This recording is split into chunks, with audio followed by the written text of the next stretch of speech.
வணக்கம். இது வசந்தம் தொலைக்காட்சியின் மாலை நேர பிரதான செய்தி அறிக்கை. முதலில் தலைப்புச் செய்திகள்.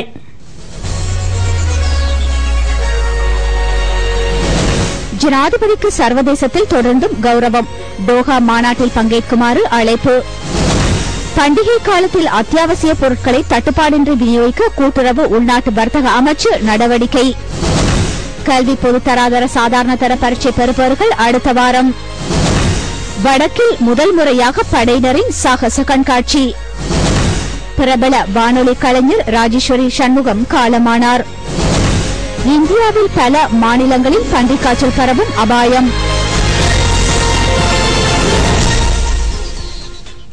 இனி விரிவான செய்திகள். முதலில் உள்நாட்டு செய்திகள்.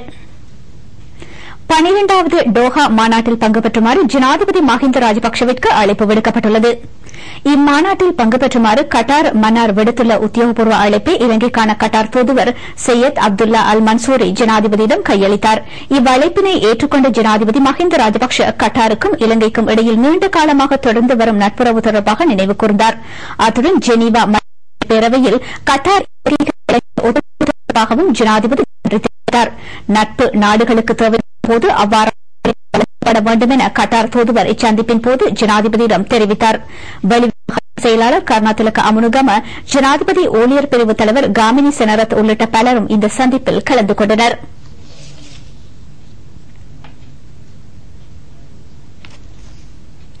எதிர்வரும் பண்டிகை காலத்தில் அத்தியாவசிய பொருட்களுக்கு தட்டுப்பாடு ஏற்பட வாய்ப்பில்லை எனவும் நியாய விலையில் போதிய அளவு பொருட்களை விநியோகிக்க தயார் எனவும் வர்த்தக அமைச்சு தெரிவித்துள்ளது. புத்தாண்டு பண்டிகையை கோலாகலமாக கொண்டாடுவதற்கு மக்கள் தயாராகி வருகின்றனர். இதன்போது மக்களை சுரண்டுவதற்கு வியாபாரிகளுக்கு வாய்ப்பளிக்காத விதத்தில் அத்தியாவசிய பொருட்களுக்கு விலைகள் நிர்ணயிக்கப்பட்டுள்ளன. இவ்விலைகளுக்கு அதிகமாக பொருட்களை விற்பனை செய்யும் வியாபாரிகளை சுற்றி வளைப்பதற்கு குழு ஒன்று ஈடுபடுத்தப்பட்டுள்ளதாக கூட்டுறவு மற்றும் உள்நாட்டு வர்த்தக அமைச்சு தெரிவித்துள்ளது. நியாயமான விலையில் பொருட்களை கொள்வனவு செய்து பண்டிகையை கொண்டாடுவதற்கு மக்களுக்கு வாய்ப்பை பெற்றுக் கொடுப்பதே இத்திட்டத்தின் நோக்கமாகும். கல்வி பொது தராதர சாதாரண தர பரீட்சை பெறுபவர்கள் அடுத்த வாரம் வெளியிடப்படும் என பரீட்சைகள் திணைக்களம் தெரிவித்துள்ளது. தற்போது பரீட்சை பெறுபவர்களை கணிப்பிடும் நடவடிக்கைகள் இடம்பெற்று வருவதாக பரீட்சைகள் ஆணையாளர் நாயகம் WMNJ புஷ்பகுமார் தெரிவித்தார். கடந்த கல்வி பொது தராதர சாதாரண தர பரீட்சையில் பாடசாலை மற்றும் தனியார் பரீட்சார்த்திகள் 5 லட்சம் பேர் தோற்று இருந்தனர். வரலாற்றில் முதல் தடவையாக அநேகமான பாடசாலை மாணவர்கள் கடந்த வருடம் இப்பரீட்சைக்கு தோற்றியமை குறிப்பிடத்தக்கது. யாழ்ப்பாணத்தில் முதல் முறையாக ராணுவத்தினரின் சாகச கண்காட்சி நிகழ்வொன்று இடம்பெறுகிறது. இதனை மக்கள் ஆர்வமாக கண்டுகளித்து வருகின்றனர். யாழ் துரையப்பா திறந்த வெளியரங்கில் ராணுவத்தினரின் சாகச கண்காட்சி நேற்று மாலை ஆரம்பமானது. ராணுவ தளபதி லெப்டினன்ட் ஜெனரல் ஜகத் ஜெயசூரிய இதில் பிரதம அதிதியாக கலந்து கொண்டார். நாங்கள் இப்பொழுது உங்களை தொடர்பு கொள்வது யாழ் துரையப்பா விளையாட்டரங்கிலிருந்து நேரடியாக வசந்தம் தொலைக்காட்சியாக உங்களோடு தொடர்பு கொள்கிறோம்.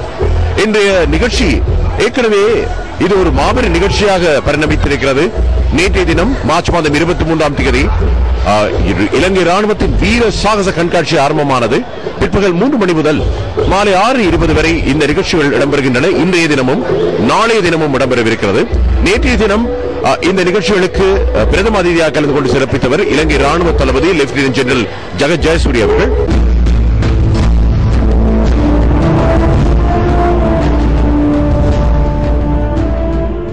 யாழ் துரையப்பா திறந்த வெளியரங்கில் ராணுவத்தினரின் கண்காட்சி நேற்று மாலை ஆரம்பமானது. ராணுவ தளபதி லெப்டினன்ட் ஜெனரல் ஜகத் ஜெயசூரிய இதில் பிரதம அதிதியாக கலந்து கொண்டார். பாராசூட் சாகசங்கள், சைக்கிளோட்டம், ராணுவ வீரர்களின் பயிற்சி, கனரக ஆயுதங்களின் கண்காட்சி உள்ளிட்ட பல்வேறு நிகழ்வுகள் இடம்பெற்றன. மக்களுக்கு இதனை இலவசமாக பார்வையிட அனுமதிக்கப்பட்டது. ஆரம்ப தினத்திலேயே கண்காட்சியை பார்வையிடுவதற்கு ஏராளமான மாணவர்கள் வருகை தந்திருந்தனர்.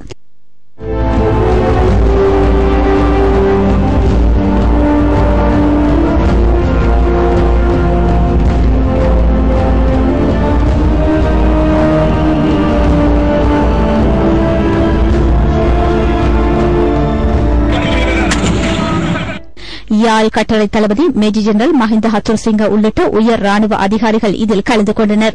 கண்காட்சி 3 தினங்களுக்கு நடைபெறவுள்ளது.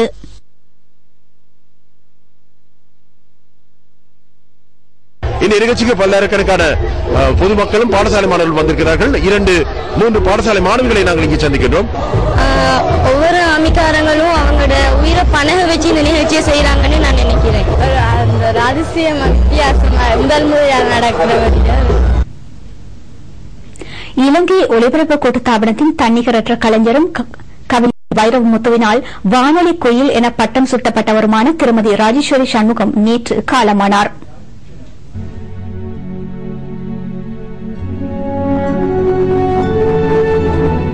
சிரேஷ்ட வானொலி அறிவிப்பாளரான இவர் இலங்கை ஒலிபரப்பு கூட்டுத்தாபனத்தில் 35 வருடங்களுக்கு மேல் சேவையாற்றியுள்ளார். கொழும்பை பிறப்பிடமாக கொண்ட ராஜேஸ்வரி சண்முகம் பிச்சாண்டி பிள்ளை, அண்ணாமலை அம்மாள் ஆகியோரின் மூத்த மகளாவார். மேடை நாடகத்தின் மூலம் தமது கலையுலக வாழ்க்கையை ஆரம்பித்த இவர் வானொலி நிகழ்ச்சி ஊடாக ரசிகர்கள் மனதில் நீங்கா இடம் பிடித்துள்ளார். இலங்கை வானொலியில் ஒலிபரப்பான நாடகங்களில் யாழ்ப்பாண பேச்சு வழக்கில் பேசி பாராட்டை பெற்றவராவார். சிறந்த செய்தி அறிவிப்பாளராகவும் நிகழ்ச்சி தொகுப்பாளராகவும் தயாரிப்பாளராகவும் புகழ்பெற்ற ராஜேஸ்வரி சண்முகம் இளைய தலைமுறை ஒலிபரப்பாளர்களுக்கு முன்னோடியாகவும் திகழ்ந்தார். பல்வேறு விருதுகளுக்கு சொந்தக்காரரான இவர் இலங்கையில் மட்டுமன்றி கடல் கடந்த நாடுகளிலும் ரசிகர்கள் மனதில் இடம் பிடித்தார். சுகவீனமுற்ற நிலையில் யாழ் வைத்தியசாலையில் அனுமதிக்கப்பட்டிருந்த வானொலி குயில் நேற்று மாலை மரணமடைந்தார். இறக்கும் போது 72 வயதான இவர் கடந்த 16ஆம் தேதி தனது 72வது வயது பிறந்த நாளை கொண்டாடியிருந்தார். வானொலி துறையில் நீண்டகாலம் அனுபவமுள்ள ராஜேஸ்வரி சண்முகத்தின் இழப்பு ஈடு செய்ய முடியாத இழப்பு என கலைத்துறை ஆர்வலர்கள் உள்ளிட்ட கலைஞர்கள் தெரிவித்துள்ளனர். அன்னாரின் பூதவுடல் இன்று மாலை 6 மணி முதல் இரவு 11 மணி வரை பொரளை ஜாரத்ன மலர்ச்சாலையில் வைக்கப்பட்டு நாளை காலை முதல் கலாபவனத்தில் பூதவுடல் அஞ்சலிக்காக வைக்கப்படும். பின்னர் இறுதி கிரிகைகள் மாலை பொரளை கணத்தி மயானத்தில் இடம்பெறும். வாழ்க்கையிலே இன்பமும் துன்பமும் இரு துருவமாக இருந்தாலும் கூட இரண்டையும் சமமாக ஏற்றுக்கொள்ளுகின்ற மனப்பக்குவத்தை ஆண்டவன் எனக்கு தந்திருக்கின்றான். அந்த வகையில் இழப்புகள் பல இருந்தாலும் கூட இப்போதெல்லாம் நல்ல பல விஷயங்களில் நான் மன நிறைவை கண்டு கொண்டிருக்கின்றேன். என்னுடைய பேர குழந்தைகள் 7 பேர், எனக்கு பேர குழந்தைகள் 7 பேர் இருக்கிறார்கள் என்றால் நம்புவீர்களோ தெரியாது. அந்த குழந்தைகளுடைய நினைப்பும் என்னுடைய மகள் மகன் இருவருடைய அரவணைப்பும் உற்றார் உறவினரின் பங்களிப்பும் நேயர்களின் அன்பும் ஆதரவும் என்னை வாழ வைத்துக் கொண்டிருக்கிறது என்பதை இந்த வசந்தம் தொலைக்காட்சி வாயிலாக தெரிவிப்பதில் மகிழ்வு கொள்கின்றேன். நெல் விலை மறுசீரமைப்பு தொடர்பான விடயங்களை கண்டறிவதற்கென குழு ஒன்று நியமிக்கப்பட்டுள்ளது. நெல் விலையை மறுசீரமைக்குமாறு புலனறுவை விவசாயிகள் அமைச்சர் மைத்ரிபால சிறிசேனவிடம் விடுத்த வேண்டுகோள் தொடர்பாக கவனம் செலுத்தப்பட்டுள்ளது. இதற்கமைய அனுராதபுரம் மற்றும் புலனறுவை ஆகிய மாவட்ட வர்த்தகர்கள், விவசாயிகள், அமைச்சர்கள் மற்றும் அதிகாரிகளுடனான பேச்சுவார்த்தை நிதி அமைச்சில் இடம்பெற்றது. நெல் உற்பத்திக்கான செலவினம் அதிகரித்துள்ளமையினால் நெல்லுக்கான விலையில் மறுசீரமைப்புகள் மேற்கொள்ளப்பட வேண்டும் என விவசாயிகள் இங்கு சுட்டிக்காட்டினர். தற்போது நிலவுகின்ற விலைகளின் கீழ் தாம் பெறும் அசௌகரியங்களுக்கு உட்பட்டுள்ளதாக அவர்கள் சுட்டிக்காட்டினர். இதற்கமைய இது தொடர்பாக கண்டறிவதற்கென விவசாய அமைச்சின் செயலாளர் W சகரசூரிய தலைமையில் குழு ஒன்று நியமிக்கப்பட்டுள்ளது. சுனில் எஸ் சிறிசேன, உதயனி விக்ரமசிங்க ஆகிய செயலாளர்களும் இக்குழுவில் உள்ளடக்கப்பட்டுள்ளனர். இப்பிரதிகள் நாளையும் நாளை மறுதினமும் குறிப்பிட்ட பிரதேசங்களுக்கு சென்று விவசாயிகளை சந்தித்து நெல் விலை மறுசீரமைப்பின் தேவை குறித்து கண்டறிய உள்ளனர். பின்னர் இது தொடர்பான அறிக்கை ஒன்றும் நிதி அமைச்சின் செயலாளர் கலாநிதி PB ஜெயசுந்தரவிடம் சமர்ப்பிக்கப்பட உள்ளது.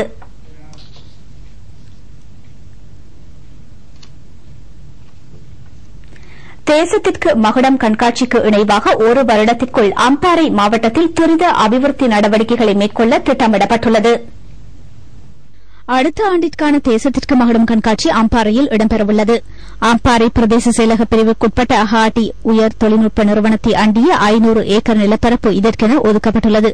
சிரேஷ்ட அமைச்சர் பி தயாரத்னர், அமைச்சர் ரஞ்சித் சேம்பலாபிட்டிய, பாராளுமன்ற உறுப்பினர் நாமல் ராஜபக்ஷ ஆகியோர் அங்கு விஜயம் செய்து உத்தேச நிலப்பரப்பை பார்வையிட்டனர். ஹாடி உயர் தொழில்நுட்ப கல்லூரியும் தேசத்திற்கு மகுடம் கண்காட்சிக்கு இணைவாக அபிவிருத்தி செய்யப்படவுள்ளது. பின்னர் அம்பாறை மாவட்ட செயலகத்தில் இடம்பெற்ற கலந்துரையாடலின் போது அமைச்சர் ரஞ்சித் சேம்பலாபிட்டிய கருத்து தெரிவிக்கையில் 2013ஆம் ஆண்டு நடைபெறவுள்ள தேசத்திற்கு மகுடம் கண்காட்சியை அமல்படுத்தும் போது சூழல் தொடர்பாக கூடிய கவனம் செலுத்தப்பட வேண்டும் என தெரிவித்தார். சுற்றாடல் தொடர்பாக நாம் அதிக கரிசனையுடன் நடந்து கொள்ள வேண்டும். இது தொடர்பில் எமது கண்காணிப்பு 100% அமைந்துள்ளது. அத்தியாவசிய தேவைக்கன்றி ஒருபோதும் மரக்கிளையாவது வெட்ட வேண்டாம் என தேசத்துக்கு மகனும் கண்காட்சி திட்ட குழுவிற்கு நாங்கள் அறிவித்துள்ளோம். திட்டங்கள் வகுக்கும் போது சுற்றாடல் தொடர்பாக முக்கியத்துவம் அளிக்குமாறு நாங்கள் அறிவுறுத்தி வருகின்றோம். சுற்றாடலை பாதுகாக்கும் வகையில் திட்டங்கள் வகுக்கப்பட வேண்டும். அம்பாறையையும் உகன பிரதேச செயலாளர் பிரிவையும் இணைத்து அபிவிருத்தி செய்யப்பட்ட வீதி பாராளுமன்ற உறுப்பினர் நாமல் ராஜபக்ஷ தலைமையில் திறந்து வைக்கப்பட்டது. இலங்கையின் யதார்த்தத்தை புரிந்து கொண்ட பெரும்பாலான வல்லரசு நாடுகள் இலங்கைக்கு ஆதரவளிப்பதாக அமைச்சர் விமல் வீரவன்ச தெரிவித்துள்ளார். கடுவலையில் இடம்பெற்ற கூட்டம் ஒன்றில் உரையாற்றும் போதே அவர் இவ்வாறு கூறினார்.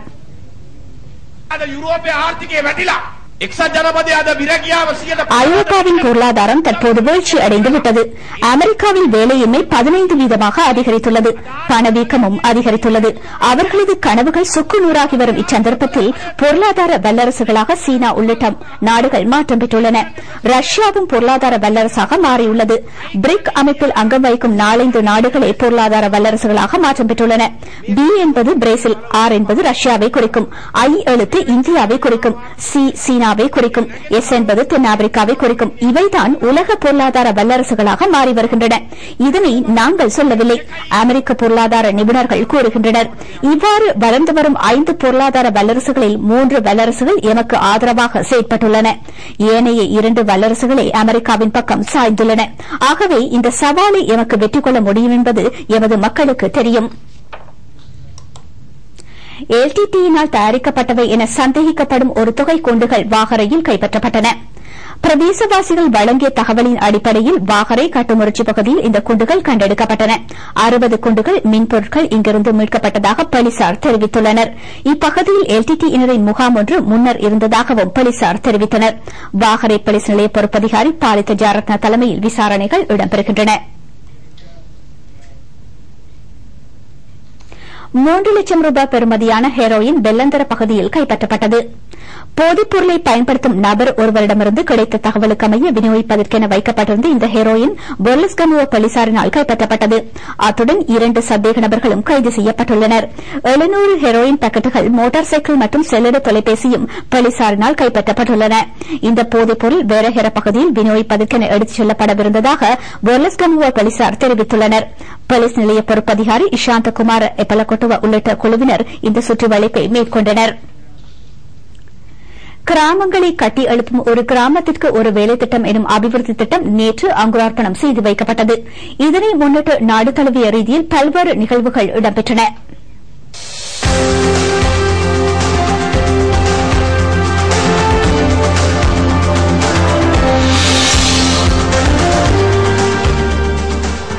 ஏறாவூர் பிரதேசத்தில் பிரதி அமைச்சர் பஷீர் ஷேகுதாத் வீதி ஒன்றுக்கு கான்கிரீட் பணிகளை ஆரம்பித்து வைத்தார்.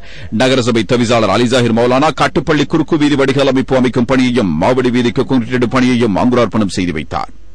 மாத்திர முலற்றியன பிரதேச செயலக பிரிவிலும் ஹின்கட்டவத்த வெளிவத்த வீதியின் விஸ்தரிப்பு நடவடிக்கைகள் பதில் ஊடக அமைச்சர் லட்சுமண் யாப்பா அபிவர்தன தலைமையில் ஆரம்பித்து வைக்கப்பட்டன. கிண்ணியா பிரதேச செயலகத்தின் பிரதான வேலை திட்டத்தை பாராளுமன்ற உறுப்பினர் எம்.எஸ். தௌபிக் ஆரம்பித்து வைத்தார். பிரதேச செயலாளர் கிருஷ்ணேந்திர ராஜா தலைமையில் நிகழ்வு இடம்பெற்றது. கிண்ணியா நகரசபையில் உள்ள 17 கிராம சேவகர் பிரிவுகளுக்கும் என 17 மில்லியன் ரூபாய் ஒதுக்கப்பட்டுள்ளது.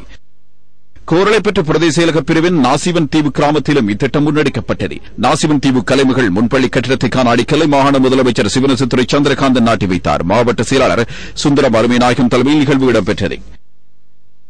கந்தலாய் பாத்தியகமையிலும் மாவட்ட செயலாளர் டி.டி.ஆர். சில்வா தலைமையில் ஒரு கிராமத்திற்கு ஒரு வேலை திட்டம் முன்னெடுக்கப்பட்டது. பல்வேறு வீதி அபிவிருத்தி நடவடிக்கைகள் இதன்போது முன்னெடுக்கப்பட்டன.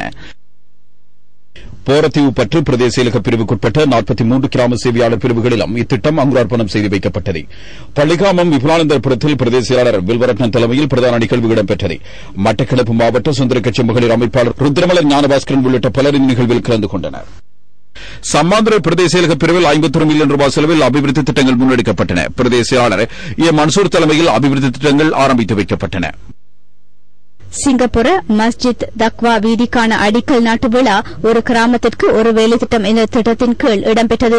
குருநாகல் மாவட்ட பாராளுமன்ற உறுப்பினர் நிரஞ்சன் விக்ரமசிங்க பிரதம அதிதியாக கலந்து கொண்ட இந்நிகழ்வில் பலர் இணைந்திருந்தனர். பொத்துவில் பிரதேச செயலகத்திற்குட்பட்ட 27 கிராம உத்தியோகத்தர் பிரிவுகளிலும் 27 மில்லியன் ரூபாய் செலவில் அபிவிருத்தி திட்டங்கள் ஆரம்பித்து வைக்கப்பட்டன. பொத்துவில் ஹிதாயாபுரம் சுல்தான் ஹாஜியார் வீதியின் அபிவிருத்திப் பணிகளை அமைச்சர் LM அத்தாவுல்லா ஆரம்பித்து வைத்தார். புத்தளம் தொகுதியில் உள்ள 22 கிராம சேவையாளர் பிரிவுகளிலும் அபிவிருத்தி பணிகள் ஆரம்பித்து வைக்கப்பட்டன. பிரதான நிகழ்வு கடற்கரை வீதியில் இடம்பெற்றது. கிராம அபிவிருத்தி அலுவலகம், சமுர்த்தி ஊக்குவிப்பாளர் அலுவலகம் என்பவற்றுக்கான அடிக்கற்கள் நாட்டி வைக்கப்பட்டன. புத்தளம் நகரபிதா கே பாய்ஸ் பிரதம அதிதியாக கலந்து கொண்டார். சாய்ந்தமருது பொலிவேரியன் கிராமத்தில் பல்தோவை கட்டிட நிர்மாணத்திற்கான அடிக்கற்கள் பாராளுமன்ற உறுப்பினர் PHPSன மாநகர முதல்வர் சிராஸ் மீரா சாஹிப் ஆகியோர் தலைமையில் நாட்டி வைக்கப்பட்டன. கல்முனை தமிழ் பிரிவு பிரதேச செயலகத்திற்குட்பட்ட ராகல் வீதியின் நிர்மாணப் பணிகள் பிரதேச செயலாளர் K லவநாதன் தலைமையில் ஆரம்பித்து வைக்கப்பட்டன.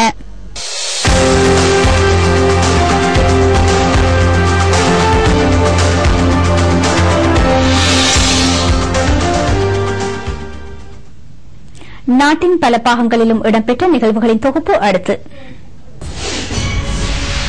மாகாண அபிவிருத்தி மற்றும் இயந்திரோபகரண அதிகார சபையின் நடவடிக்கைகளை விஸ்தரிக்கும் நோக்கில் அங்கு சேவையாற்றிய 40 பேருக்கு நிரந்தர நியமனங்கள் வழங்கி வைக்கப்பட்டன.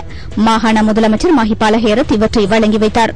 வடமேல் மாகாண கல்வி பணிமனைக்குட்பட்ட சிங்களம் மற்றும் தமிழ் மொழி பாடசாலைகளில் கல்வி கற்பதற்காக பட்டதாரி ஆசிரியர்கள் சேர்த்துக் கொள்ளப்பட்டனர். இதன் கீழ் 555 பட்டதாரிகளுக்கு ஆசிரியர் நியமனங்கள் வழங்கும் நிகழ்வு வடமேல் மாகாண ஆளுநர் திச ஆர் பலல்ல, முதலமைச்சர் அதுல விஜயசிங்க ஆகியோர் தலைமையில் இடம்பெற்றது. பம்பலப்பிட்டி புனித மரியாள் தமிழ் மகா வித்தியாலயத்தின் 80வது ஆண்டு நிறைவும் பரிசளிப்பு விழாவும் வெள்ளவத்தை ராமகிருஷ்ண மிஷன் மண்டபத்தில் நடைபெற்றன.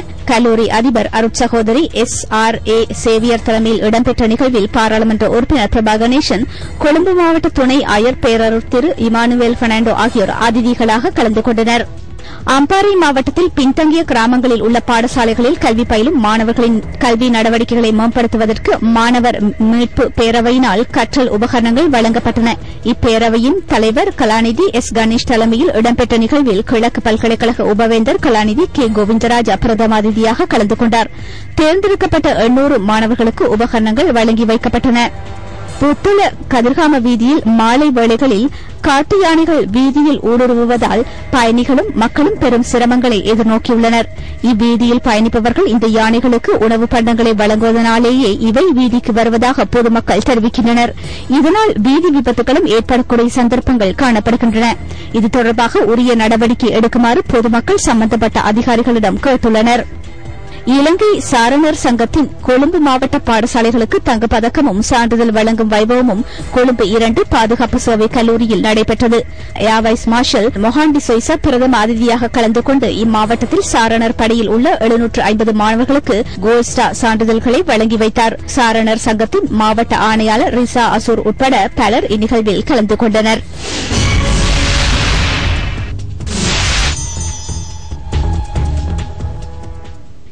சிறுவர் பரம்பரையினருக்கென சுயாதீன தொலைக்காட்சி கொண்டு வரும் புதிய நாடகத் தொடரான முத்துப்பிஹாட்டோ நாடகம் அடுத்த வாரம் முதல் ஒளிபரப்பாகும். நாடகத்துறையில் புரட்சியை ஏற்படுத்தி முன்னோடியாக திகழ்கின்ற சுயாதீன தொலைக்காட்சிக்கான நேரத்தை அறிமுகப்படுத்தி முத்துப்பிஹாட்டோ தொலைக்காட்சி நாடகத்தை ஒளிபரப்புவதற்கு தயாராகியுள்ளது. இதற்கமைய குடும்பத்தில் உள்ள அனைவரும் இணைந்து ரசிக்கக்கூடிய விதத்திலான முத்துப்பிஹாட்டோ எனும் இந்த தொலைக்காட்சி நாடகம் எதிர்வரும் சனிக்கிழமை முதல் ஒவ்வொரு சனி மற்றும் ஞாயிற்றுக்கிழமைகளில் மாலை 6:30 மணிக்கு சுயாதீன தொலைக்காட்சியில் ஒளிபரப்பாகும். சமூகத்திலிருந்து ஒதுக்கப்படுகின்ற சிறுவர்களை ஒன்றிணைத்து ஆரம்பிக்கப்பட்ட பாடசாலையை அடிப்படையாக கொண்டு தயாரிக்கப்பட்டுள்ள இந்த தொலைக்காட்சி நாடகம் அனோமா விஜயவர்தனவின் படைப்பாகும்.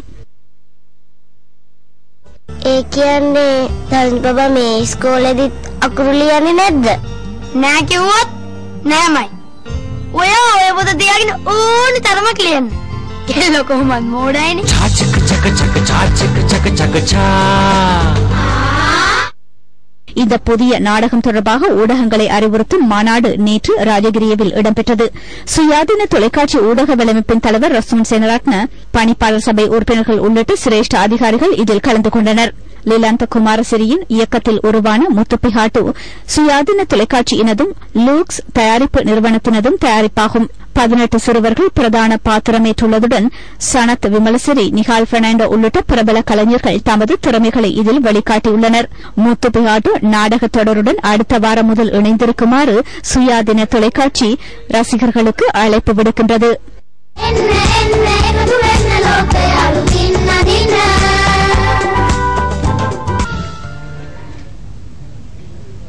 தொடர்பான வெளிநாட்டு செய்திகள்.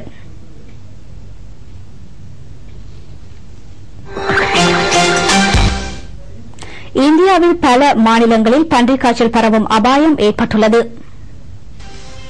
இந்நோயினால் 12 பேர் இதுவரையில் இறந்துள்ளதாக இந்திய சுகாதார தரப்பினர் தெரிவிக்கின்றனர். மகாராஷ்டிரா, ராஜஸ்தான், ஆந்திரா, கர்நாடகா ஆகிய மாநிலங்களில் 130 நோயாளர்கள் இனம் காணப்பட்டுள்ளதாக அறிவிக்கப்படுகின்றது. பலர் வைத்தியசாலையில் அனுமதிக்கப்பட்டுள்ளனர். ஒரே தடவையில் சகல பிரதேசங்களிலும் நோய் பரவியுள்ளமை தொடர்பில் சுகாதார தரப்பினர் கூடுதலாக ஆராய்ந்து வருகின்றனர். 2000ஆம் ஆண்டிலும் இந்தியாவில் பன்றிக் காய்ச்சலினால் 450க்கும் மேற்பட்டோர் மரணமடைந்தனர். 13,000க்கும் மேற்பட்டோர் இதனால் பாதிக்கப்பட்டனர். அந்த வெளிநாட்டு செய்தியுடன் எமது இந்த செய்தி அறிக்கை முடிவடைந்தது. எமது அடுத்த செய்தி அறிக்கையினை இரவு 8 மணிக்கு வசனம் தொலைக்காட்சியில் எதிர்பாருங்கள்.